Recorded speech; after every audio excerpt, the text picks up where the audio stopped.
Little Women by Louise May Alcott, Chapter 42. It was easy to promise self-abnegation when self was wrapped up in another, and heart and soul were purified by a sweet example. But when the helpful voice was silent, the daily lesson over, the beloved presence gone, and nothing remained but loneliness and grief, then Jo found her promise very hard to keep. How could she comfort father and mother when her own heart ached with a ceaseless longing for her sister? How could she make the house cheerful when all its light and warmth and beauty seemed to have deserted it when Beth left the old home for the new? And where in all the world could she find some useful, happy work to do that would take the place of the loving service which had been its own reward? She tried in a blind, hopeless way to do her duty, secretly rebelling against it all the while, for it seemed unjust that her few joys should have lessened, her burdens made heavier, and life get harder and harder as she toiled along. Some people seemed to get all sunshine, and some all shadow. It was not fair, for she tried more than Amy to be good, and never got any reward, only disappointment, trouble, and hard work. Poor Jo! These were dark days to her, for something like despair came over her when she thought of spending all her life in that quiet house, devoted to humdrum cares, a few small pleasures, and a duty that never seemed to grow any easier. "I can't do it. I wasn't meant for a life like this, and I know I shall break away and do something desperate if somebody doesn't come along and help me," she said to herself, when her first efforts failed, and she fell into the moody, miserable state of mind which often comes when strong wills have to yield to the inevitable. But someone did come and help her, though Jo did not recognize her good angels at once, because they wore familiar shapes and used the simple spells best fitted to born humanity. Often she started up at night, thinking Beth called her, and when the sight of the little empty bed made her cry with the bitter cry of unsubmissive sorrow, "Oh, Beth, come back, come back!" she did not stretch out her yearning arms in vain. For as quick to hear her sobbing as she had been to hear her sister's faintest whisper, her mother came to comfort her.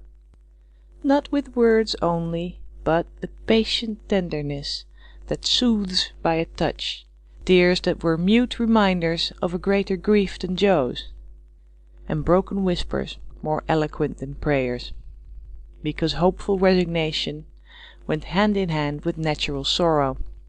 Sacred moments when heart talked to heart in the silence of the night, turning affliction to a blessing, which chastened grief and strengthened love.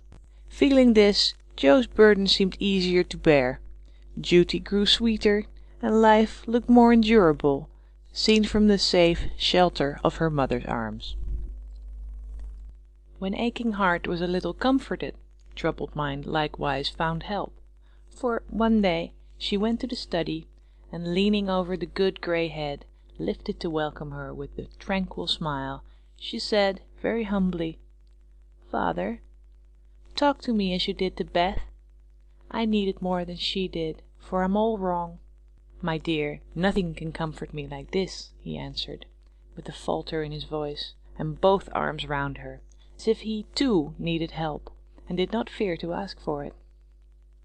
Then, sitting in Beth's little chair close beside him, Jo told her troubles, the resentful sorrow for her loss, the fruitless efforts that discouraged her, the want of faith that made life look so dark, and all the sad bewilderment that we call despair.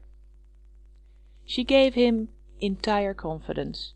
He gave her the help she needed, and both found consolation in the act, for the time had come when they could talk together not only as father and daughter, but as man and woman, able and glad to serve each other with mutual sympathy as well as mutual love. Happy, thoughtful times, there in the old study which Jo called the Church of One Member, and from which she came with fresh courage, recovered cheerfulness, and a more submissive spirit. For the parents who had taught one child to meet death without fear were trying now to teach another to accept life without despondency or distrust, and to use its beautiful opportunities with gratitude and power. Other helps had Jo, humble, wholesome duties and delights that would not be denied their part in serving her, and which she slowly learned to see and value.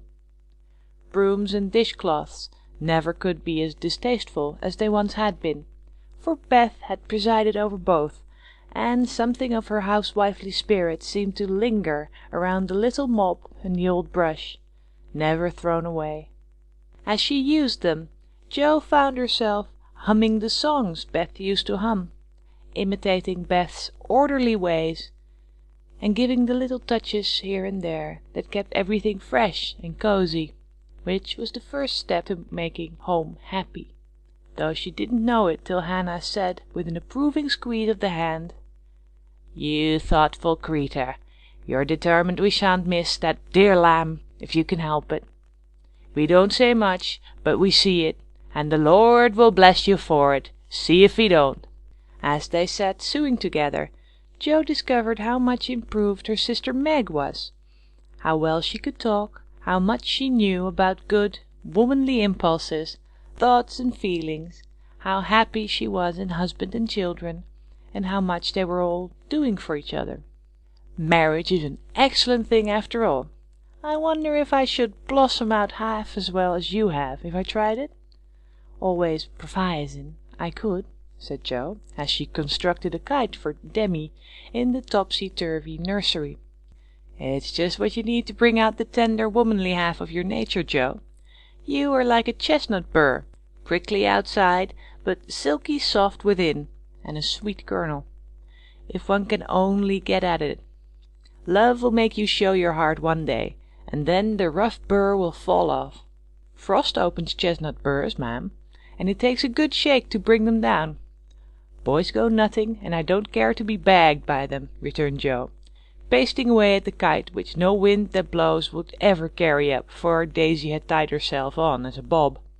Meg laughed, for she was glad to see a glimmer of Jo's old spirit, but she felt it her duty to enforce her opinion by every argument in her power. And the sisterly chats were not wasted, especially as two of Meg's most effective arguments were the babies, whom Jo loved tenderly. Grief is the best opener of some hearts, and Jo's was nearly ready for the bag. A little more sunshine to ripen the nut, then not a boy's impatient shake, but a man's hand reached up to pick it gently from the burr, and find the kernel sound and sweet. If she suspected this, she would have shut up tight, and been more prickly than ever. Fortunately she wasn't thinking about herself, so when the time came, down she dropped. Now if she had been the heroine of a moral story-book, she ought at this period of her life to have become quite saintly, renounced the world and gone about doing good in a mortified bonnet, with tracts in her pocket. But, you see, Jo wasn't a heroine.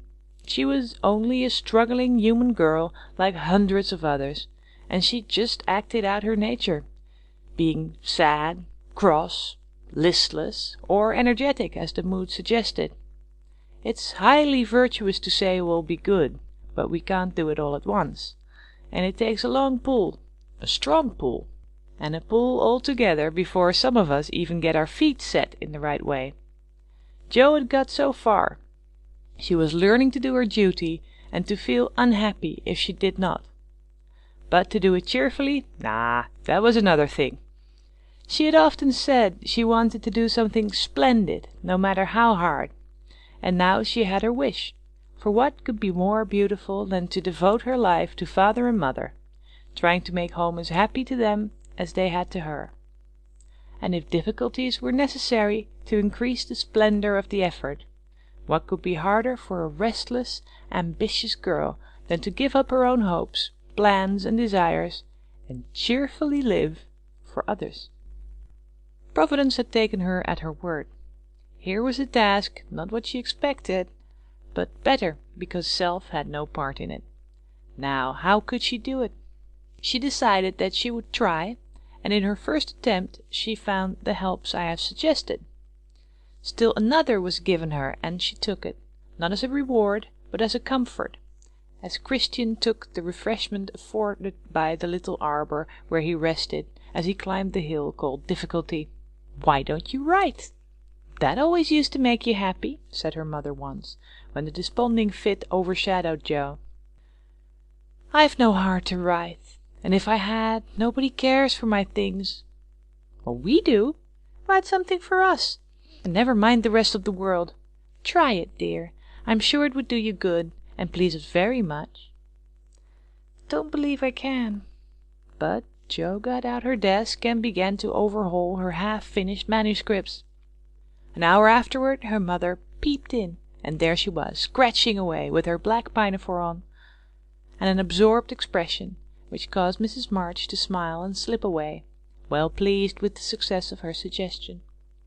Jo never knew how it happened, but something got into that story that went straight to the hearts of those who read it, for when her family had laughed and cried over it, her father sent it, much against her will, to one of the popular magazines, and to her utter surprise it was not only paid for, but others requested.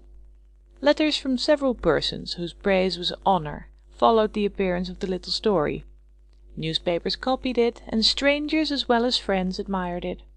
For a small thing it was a great success, and Jo was more astonished than when her novel was commended and condemned all at once. "I don't understand it. What can there be in a simple little story like that to make people praise it so?" she said, quite bewildered.